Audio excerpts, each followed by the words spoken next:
So you want to draw a dynamic pose. Let's break it down. There are tons of dynamic poses out there, and they can feel overwhelming at first. But if you learn how to simplify them, they become way easier to understand and easier to draw. Here's an example. I found a reference of a guy in a really dynamic pose. It looks like he's doing kung fu. So I started by simplifying his body into basic shapes. For example, the head becomes a simple circle. The upper body is a boxy shape and the hips are like a reverse triangle. From there, I connected everything legs, feet, shoulders, elbow, and hands using circles and lines to represent the joints.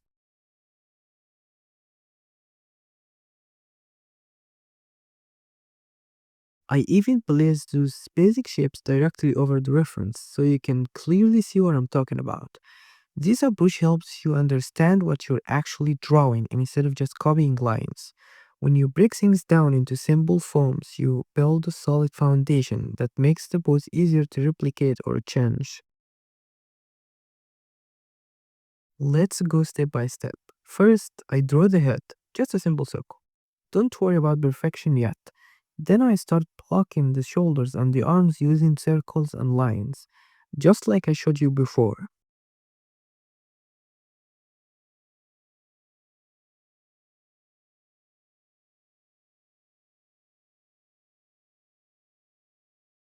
While sketching the leg, I focused on the negative space, the empty space between the arm and the leg.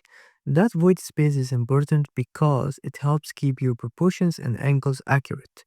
From there, I continued refining the pose, adding more structure to the torso, drawing the feet.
And that's it. By simplifying the pose into basic shapes, you will understand the movement and the structure better.